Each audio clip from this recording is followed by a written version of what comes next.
SmackDown took place tonight in Knoxville, Tennessee. Now, there was news this week regarding SmackDown, and it's that USA Network has made the decision to keep SmackDown at 3 hours, unfortunately. I was under the impression that May 30th would be the final 3-hour SmackDown, and in June it would revert to being a 2-hour show. But I guess I should have known better. USA is the one who wanted WWE to make Raw 3 hours. And once they did, they never went back to it. They lost Raw, they get SmackDown now, and they're going to have it be 3 hours. So it really, in hindsight, it's actually not surprising. But it's unfortunate because we all thought, or we were led to believe, it would go back to being 2 hours. Unfortunately, it's going to stay at 3 hours, and tonight's show would have came off so much better if it was just 2 instead of 3. And it just drags on. There's parts of the show that drag on forever. There's so many backstage talking segments, way too many of them. You cut at least a third of that stuff out. This is actually a decent show, but tonight's just okay. It just drags when it's 3 hours. And I've even noticed on Raw, compared the 2.5 hours on Raw, that extra half hour actually is a big difference. But tonight's show started off with the hometown girl making her return to Knoxville, and that's the one and only Bianca Belair. We see her walking backstage. She touched the Tennessee logo, the university, the Volunteers logo. She makes her way. They're all cheering for her, and I'm glad they're cheering for her because she was getting boos before she got hurt at WrestleMania, and that's why she's been off TV. I'm glad to see her get cheered again. This is the place to bring her back. It's a safe crowd because it's her hometown. If they're not going to cheer her, then she has to go heel, but they really loved her here, and they got a huge pop. They played a Tennessee fight song, which was cool. It was a nice moment. The fans were singing along. I thought she needed this, a positive reception, and I really loved her orange attire, and that's what the Tennessee school, that's the colors of the school, the orange, so I liked she was wearing an orange outfit, which looked nice, and she acknowledges her parents to start, and then she's just being all pro-Knoxville, everyone likes her, then she's interrupted by Naomi, fans hate Naomi, she wants Bianca to forgive her for what she did, and then Naomi says she went to Bianca's house and she let herself in, and this is after Bianca later says she no longer wants to be friends, and Naomi's crying, and then she says it'd be bad for Bianca, for her and her mom to be in a wheelchair, and she's referring to Bianca Belair's mom, who's unfortunately in a wheelchair. I saw that, I noticed that. I've seen her mom before. I didn't know she's sick. I hope she's okay. So yeah, that's it's unfortunate. I wish the best for Bianca's mom, but Naomi's trying to get heel heat, and fans hate her. Jade comes out. She attacks Naomi. She stare downs Bianca. And then comes out and it sets up the triple threat qualifying match. Jade Cargill against Nia Jax against Naomi. Not a good matchup here. Very sloppy. I thought all three were kind of off. Fans are like Jade here, and it's a situation where the right person needed to go over.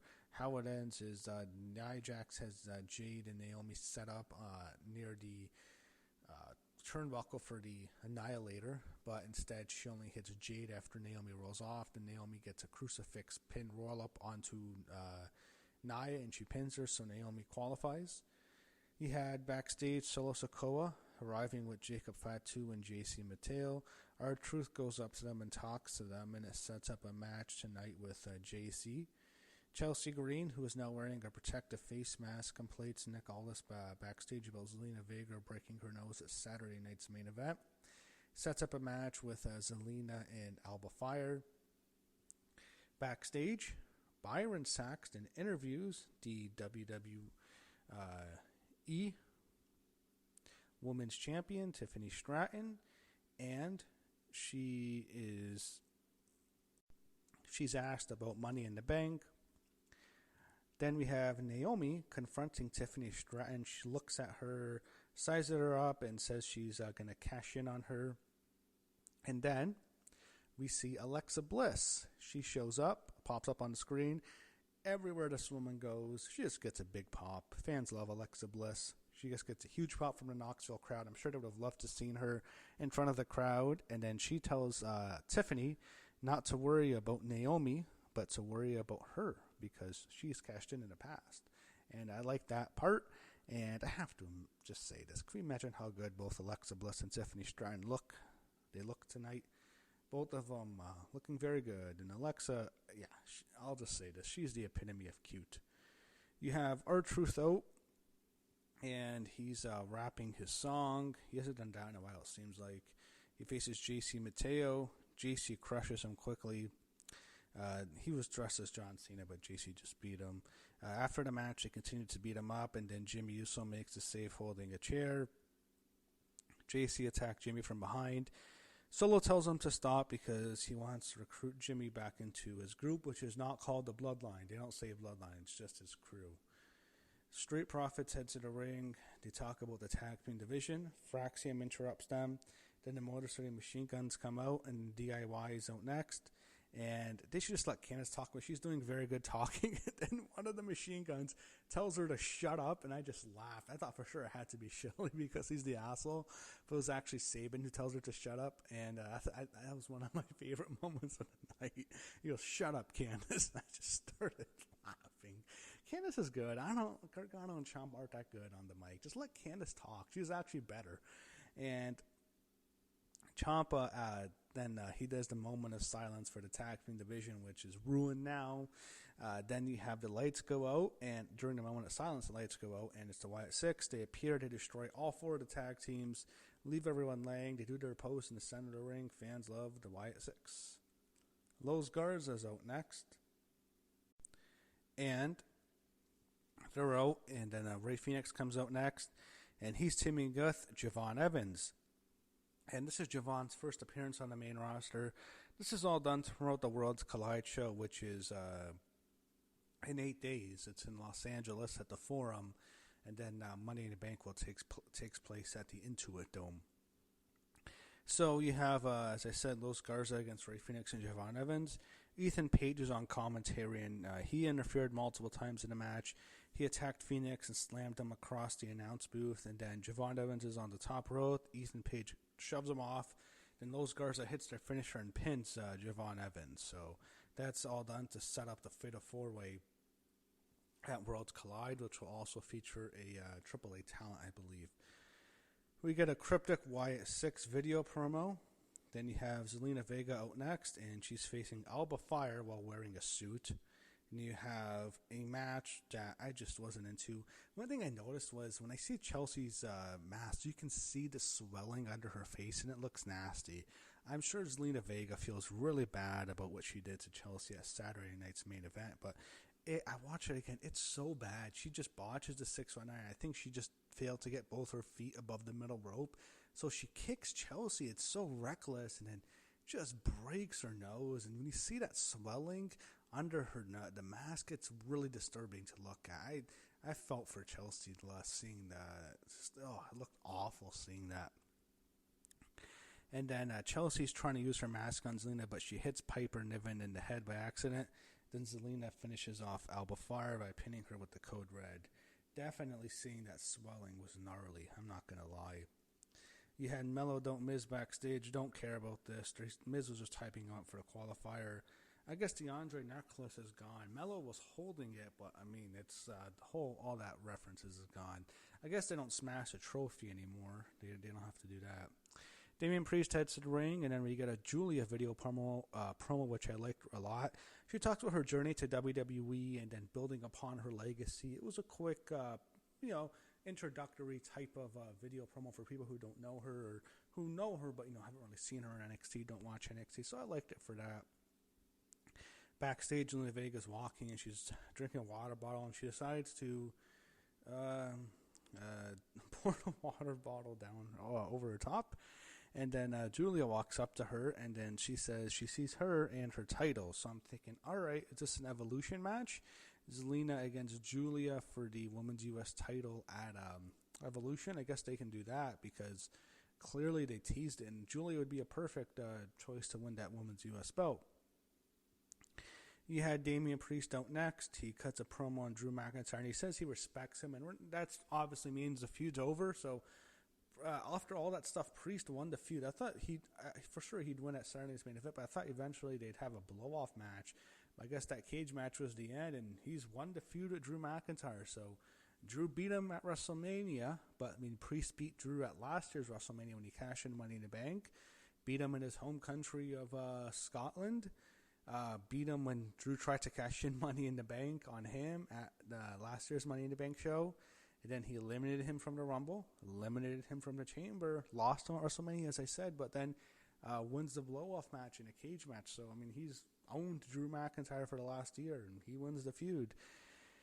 And he says he respects him, so it was clearly over. And he says he wants the U.S. Championship, a shot at Jacob Fatu. He says he respects Jacob, but not his crew. Jacob Fatu makes his entrance as Priest walks away. They acknowledge each other by nodding their heads. Then you have Andrade against Jacob Fatu against Carmelo Hayes in a triple threat qualifying match. The fans really wanted tables. They kept chanting, "We want tables." There was chairs involved. And during the break, I don't think American viewers saw this, but international viewers like myself saw this. When Carmelo brings out the table, the fans cheer, but then he doesn't use it to get heat, which was a cool spot. The big spot was when Jacob smashes through the barricade, and then Solo and JC later in the match come out, and Jacob hits the moonsault onto, I believe it was one of them, Carmelo or Andrade, and they mess him up.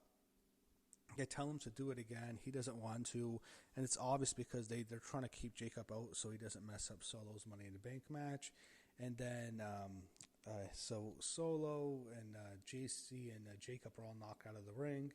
Eventually, Andrade pins Carmelo Hayes, and I'm happy for Andrade. He's going to go into Money in the Bank, and that was a cool moment, cool spot. Andrade is in the Money in the Bank match. That's good. Byron Saxton interviews LA Knight. He's just talking very fast. He doesn't even do the catchphrase. Aleister Black interrupts him, says something brief, and that was it. I don't think this needed to be on the show. Cody Rhodes heads to the ring. Then we have backstage Jacob Fatu destroying things backstage. Solo tells him he was trying to help, and Jacob tells him he doesn't need him. And then they announce Stephanie Vaquer is officially on Raw. No surprise there. And I think by the news of what happened, makes more sense why that finish was on NXT. She's on the main roster now, and I think that's her last official appearance technically in NXT is going to be at the Worlds Collide show, which she'll win, obviously. And then she's on the main roster, and she'll be on Raw, and I believe Jordynne Grace probably is going to Raw as well. And the news today, I think, makes more sense of why they had a JC Jane pin Stephanie Vaquer in NXT. Mariah May, formerly of AEW, is now in, she's going to sign with WWE. That's what all the news sites are saying. So, makes sense. I guess she'll be the queen of NXT for a few months before she eventually goes to the main roster. Probably next year. Early next year. But, as I mentioned, Vaquer is officially on Raw. Then they preview Worlds Collide and the Money in the Bank cards. And then you have Cody Rhodes and John Cena, the face-to-face that they promoted all night. So, Cody comes out. And I was wondering, is it going to be positive or negative? I think a city like Knoxville is it's a safe city. It's not really like a mark city. I think maybe if it was somewhere in like Memphis, you might have a little bit more issues. Probably not. I don't think much issues in Nashville, but Knoxville's kind of it was like more of a casual fan, I think, city. So Cody's cheered heavily. He finally acknowledges his WrestleMania loss. He talks about how he couldn't pull the trigger, basically, when he couldn't do what he needed to do, and he says if he's in that position again, he'll do it. He brings up the final boss, and he doesn't say The Rock, but we heard the final boss. The first time we've heard his name in months, and when he mentioned the final boss, there was boos. So no surprise there. People are pissed off at The Rock for no-showing Mania, leaving us high and dry last month. He says the offer still stands to sell his soul to the final boss. Clearly, that's something they're teasing. I think if Cody gets booed more often, he'll eventually turn. But right now, good reception. No need to really talk about it now. Eventually, he's going to beat Cena and get the belt back, hopefully at SummerSlam. Then he brings up John Cena's name, and fans immediately explode into the Let's Go Cena sucks chants. He brings up hesitating at WrestleMania, as I mentioned earlier. Won't make the same mistake. He brings out Jey Uso, his tag team partner. John Cena interrupts when Uso comes out, he does the whole yeet. He's going to do the encore, and then finally, John Cena interrupts the yeet encore. John Cena has officially turned face once again. He's a face again.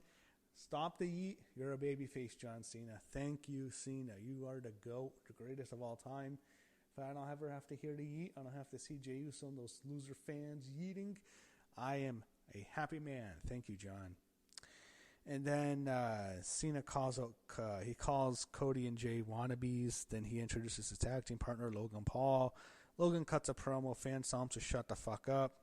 Cena and Logan argue about leaving. Logan wants to fight. Cena wants to go. And then Cody and Jay beat them up. They kick their ass and they retreat.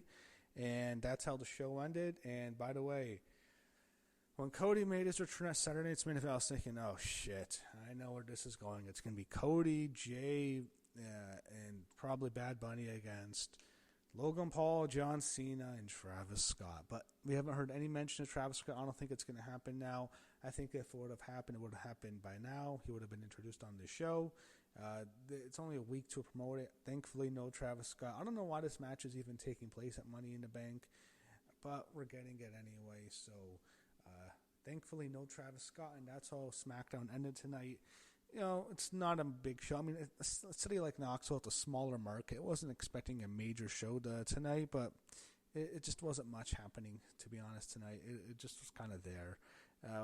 Again, if it's a 2-hour show instead of a 3-hour show, it would have been better, but that was just SmackDown. I think my favorite part was seeing Alexa Bliss and Tiffany Stratton on screen together, because those are two very attractive women. That's why I have it on my thumbnail. That being said, the rest of the show, I'm just going to say it. Cena's return. Cena's heel turn has just been a fucking flop. It sucks. It's a flop. It's failed miserably. It just isn't there. It hasn't worked. People can blame Triple H. Right? You can blame that on Cena as well. It hasn't worked. I'm looking forward to Cody just winning the belt back at SummerSlam and being done with this heel turn. Let him go back face. Fans will cheer for him, obviously. They'll love him, and then he'll retire at Saturday Night's Main Event in Boston in December, probably. But yeah, just hasn't worked. That's the biggest issue, I think, with WWE is the second biggest heel turn of all time, basically, is turned into a flop. It is what it is. Just hasn't worked. Anyway, that was SmackDown tonight. Nothing this weekend, but then next weekend we have two big events. So much busier next weekend reviewing stuff. But that was SmackDown tonight. Just more of a forgettable show.